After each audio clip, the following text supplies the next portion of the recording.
찌림장이에요. 어, 오늘은 원래 제가 계속 상가 봤던 것들 있다 그랬잖아요. 그래서 상가 분양이나 요거 얘기 좀 하려고 했었는데, 제 병원에서 찐 불인이를 만났어요. 그래서 그 선생님하고 대화할 때마다 너무 재밌는 거예요. 아, 이런 퓨어한 불인이가 있다니. 다음에 인터뷰 한번 꼭 하자고 맨날 그러는데 선생님도 진료가 맨날 늦게 끝나니까. 시간 맞추기가 힘들더라고요. 어쨌든 그래서 오늘은 부리님께서 제 구독자이시기도 해서 저한테 그 건대 트레비앙 보셨다면서 막 얘기를 하시는 거예요. 제 병원이 답심리거든요. 그래서 그쪽이랑 이제 건대 그쪽도 다 생활권이니까 얘기하셔서 설명해드렸는데 좀 약간 두려워하시는 것 같아서 같이 한번 불인이 특집을 해보기로 해요. 저한테 댓글로 막 이제 제가 작은 오피스텔 위주로 많이 보니까 아무래도 그거 뭐 계산하는 거 이런 거 막 이렇게 물어보시는 분들 많으신데 저는 거기에 투자를 하고 제가 실제 입주할까 말까 한다는 마음으로 지금 계산을 한번 해볼게요. 예를 들면 그 트레비앙 같은 경우에는 어, 원룸의 복층짜리가 2억 5천대부터 2억 7천 후반 정도까지 있어요. 그래서 뭐 2억 7천을 평균값이라고 생각을 하고 계산을 해보면 일단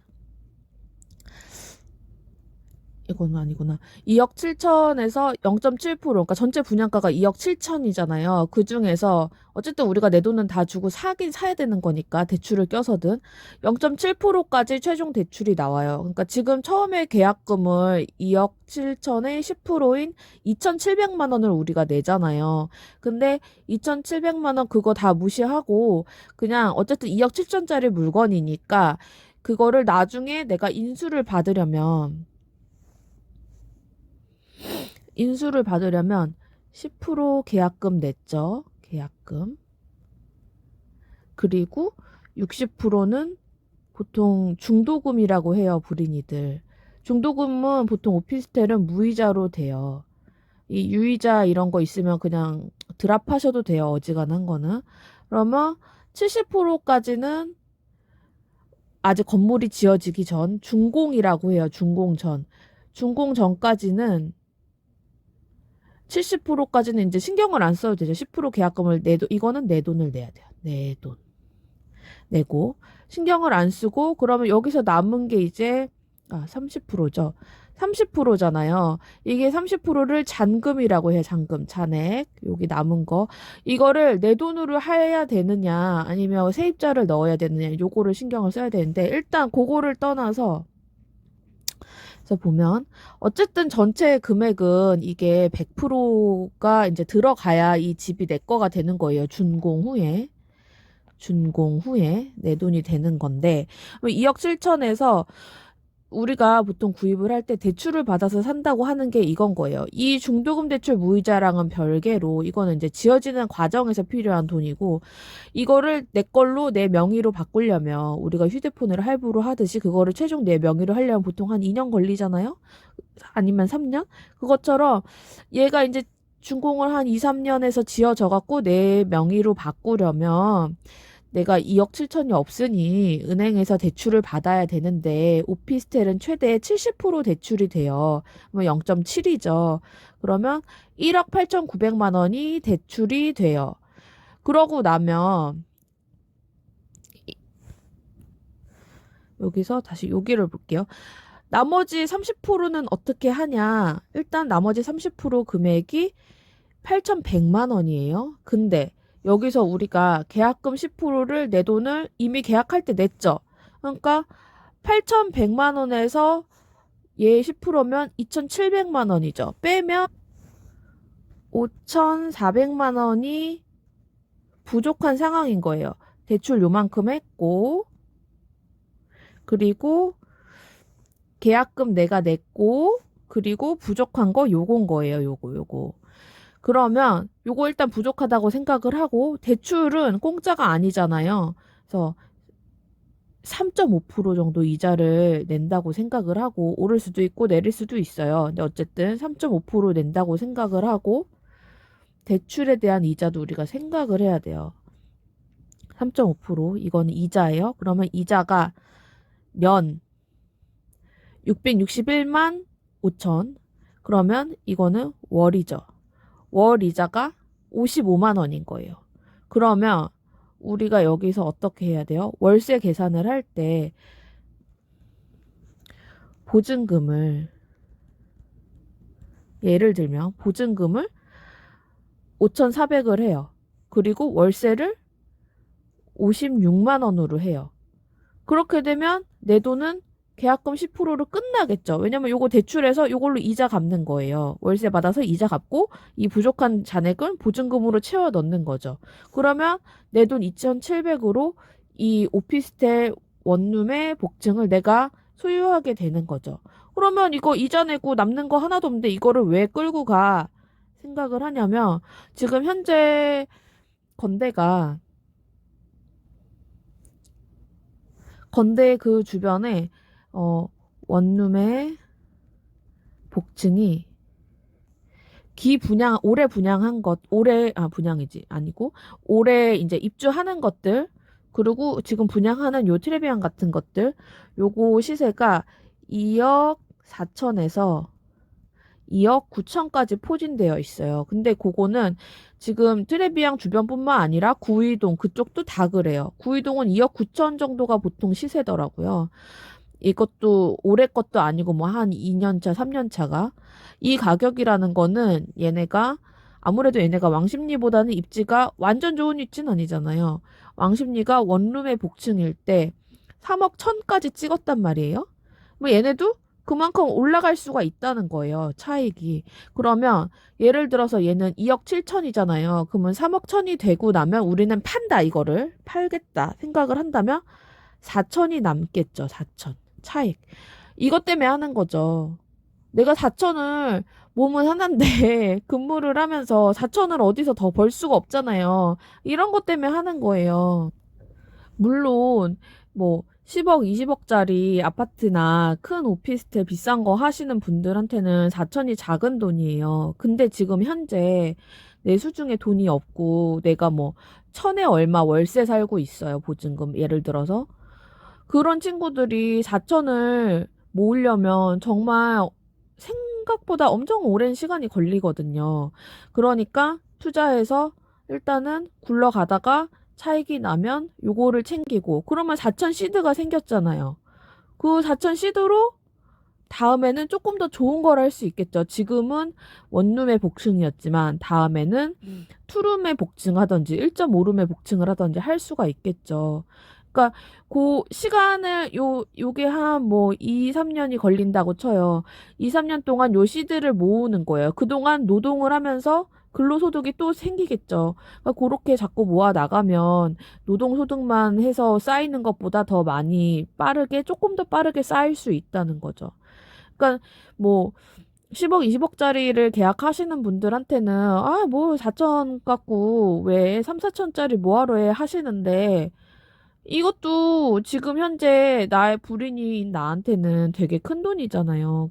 그럼 나는 이거를 투자 안 하고 내가 2, 3년 동안 4천을 순수하게 모을 수 있을까요? 그리고 2, 3년 동안 내가 4천을 노동으로 모았다고 쳐요. 근데 오피스텔 사뒀던 게 4천이 또 모였어. 그러면 8천이 모이잖아요. 2, 3년 동안. 이게 정말 대단한 거라니까요. 그래서 투자를 해야 된다. 이게 반론이 또 나올 수가 있어요. 나는 그냥 청년 전세 자금으로 그냥 살래. 근데 청년 전세 자금은 34살까지밖에 쓸 수가 없잖아요. 생각보다 내가 34살까지 집을 살 돈을 모을 수 없을 수 있다니까요. 아니면 전세 갈 돈을 모을 수 없을 수도 있어요. 그러니까 투자를 해야 돼요. 뭐 그거는 장담할 수가 없어요. 아무도 내가 그렇게 살리라고 생각 못 하지만 살다 보면 그렇게 살 수가 있거든요. 되게 슬프지만. 그래서 이제 내가 집을 사야겠다 생각하는 나이가 뭐 20대 후반, 30대 초중반 될 거 아니에요. 보면 지금도 그 부평 해링턴 플레이스나 아니면 안암에 있는 그 해링턴 그런 거 같은 경우에 댓글들이 좀 나오더라고요. 보금자리 론이 되냐 안 되냐 이러면서 연봉 1억 미만 뭐 최대 4억까지 되어 있는데 지금 여기 일단 요 표를 볼게요. 복잡한데 어쨌든 4억 미만으로 대출이 된다는 건데 해링턴 플레이스가 일단 아남이 투룸이 분양가가 얼마였냐면 6억이 넘었어요. 얘가 4억이 대출이 되지도 않지만 4억 대출을 받는다고 쳐요. 4억 대출을 받아요. 그러면 2.9억 정도가 부족해요. 이거 어디서 볼 거냐고요. 내가 내 연봉으로 계산을 해보세요. 내가 한 푼도 안 쓰고 2.9억을 모으려면 몇 년이 걸리는지를 생각을 해보면 지금 2021년 12월에 아남에 이 투룸 아파트예요, 이거. 그리고 나홀로 오피스텔과 별반 다를 바가 없어요. 나홀로 동인데 6억이 넘는 거의 7억에 가까운 이 투룸이 지금 2021년에 이 가격인데 나는 현재 대출을 받아도 2.9억이 부족한데 내가 2.9억을 모으는데 예를 들어서 연봉이 5천이라고 치면 그러니까 순수입이 5천이라고 치면 5, 6에 30, 6년이잖아요. 6년. 6년을 모은다고 쳐요. 그러면 2027년 12월이 되는 거죠. 그때가 됐을 때 얘 집값이 안 오를까요? 오른다니까요? 나는 열심히 모았어. 근데 얘를 못 사는 상황이 되는 거죠. 그러니까 우리가 추가가 뭐가 소득이 필요하다. 이런 거예요. 물론 이제 변수가 하나 있죠. 결혼. 결혼을 해서 두 사람이 이제 6년간 모았다고 쳐요. 그러면 뭐 6년 아니고 3년 모으면 되겠죠. 근데 여기서 또 변수가 있어요. 두 사람 부부 합산 소득이 1억. 이 기준이 있잖아요. 뭐 요새 조금 더 늘었나요? 이 기준이 있단 말이에요. 그러니까 이게 되게 힘든 현상이에요. 여기다가 이거는 아남이었잖아요. 부평. 부평도 있어요, 부평. 부평도 이번에 해링턴 플레이스를 했는데 걔는 6억 밑에인 것들이 있기는 있었어요. 6억 언더가 있기는 있었어요. 근데 걔네도 너무 비쌌단 말이죠. 얘네는 분양가 상한제, 불이익을 위해서 상한제 적용이 안 됐거든요. 그렇지만 그 지역에 다 낙후한 그런 건물밖에 없고 하니까 여기도 실거주 사람들이 가기는 갈 거예요. 근데 거기도 보면 사람들이 다 엄청 고민이 되는 거죠. 비싸거든요. 비싸요. 비싸니까 내가 아껴뒀던 청약 통장을 여기다 써야 되느냐. 그 아껴뒀던 청약 마일리지를 사람들이 그거가 엄청 고민이 되는 거죠. 근데 다른 옵션이 없으니까 서울은 집도 안 짓고 그리고 일단 여기는 인천 시민이면은 우대가 되니까 당의 거의 100%라고 봐야 되니까 사람들이 여기 넣는 거예요. 비싸도. 지금 현재 상황이 그렇기 때문에 불인이들이나 무주택은 노력을 해야 된다. 제가 이렇게 정부에서 막 지금 현재 2배에서 2.5배 정도 서울이나 이쪽은 아파트 값이 다 올랐잖아요. 주로 서울. 올랐잖아요. 그러니까 이렇게까지 오르기 전에는 저는 그랬어요. 아예 무주택인 사람들은, 무주택인 사람이 시드가 1억이 있으면 이거는 당첨되면 그 계약금으로 써야 된다. 아파트 계약금으로. 근데 현재는 얘가 6억이잖아요. 6억이면 아파트 계약금은 요즘에는 10%도 아니에요. 오피스텔은 10%면 얘는 20%예요. 그럼 1.2억이 필요하잖아요. 어차피 투룸이 1.2억, 1.3억이 필요한 건데 내가 만약에 25평이라도 계약하고 싶다 하면은 계약금만 해도 2억이 넘는데 일단 1억 갖고 있는 사람은 그러면 다 같이 오피스텔에 또 참전해야 되는 상황이 벌어지는 거죠, 지금. 그래서 지금 되게 힘들어요. 힘든 상황인 거 맞고 좀 하루라도 빨리 투자하는 게 좋다. 저는 그렇게 생각을 해요.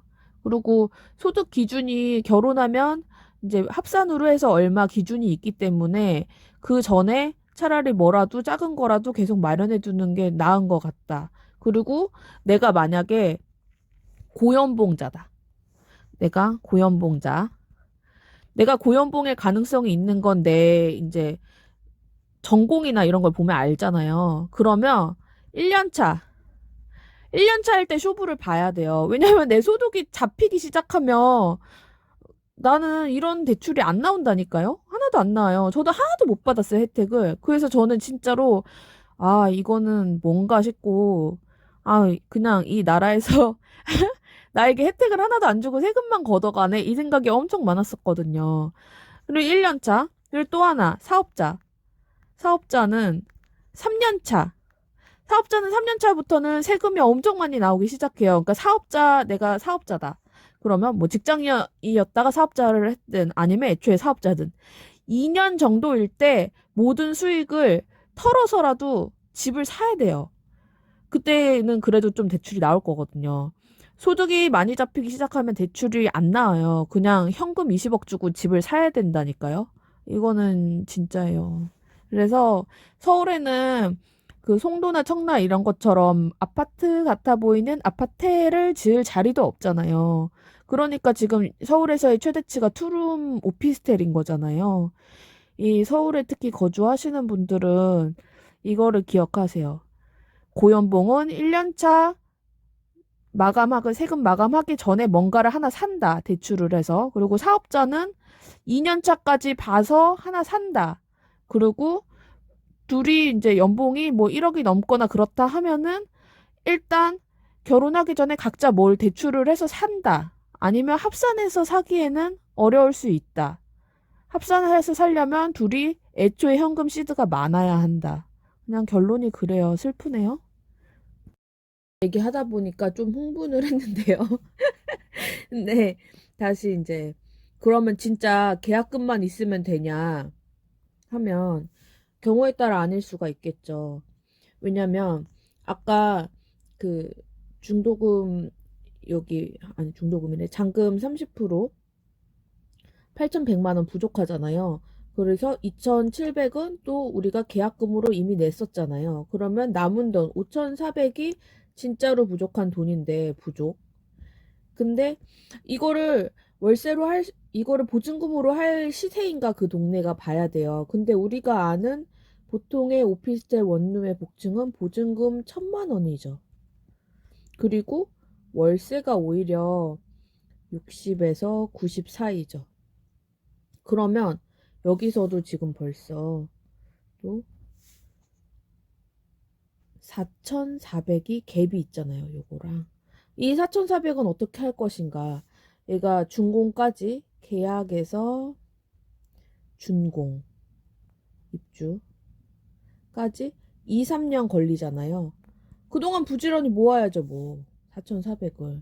우리가 2, 3년 동안 4,400 못 모으겠냐고요. 다른 데 나가는 돈 없으면 모을 수 있어요. 정신 차리고 모아야죠. 이렇게 모아서 하시면 되고, 이런 식으로 동기부여를 해가면서 계속 모으는 거예요. 이렇게 열심히 살아보자고요.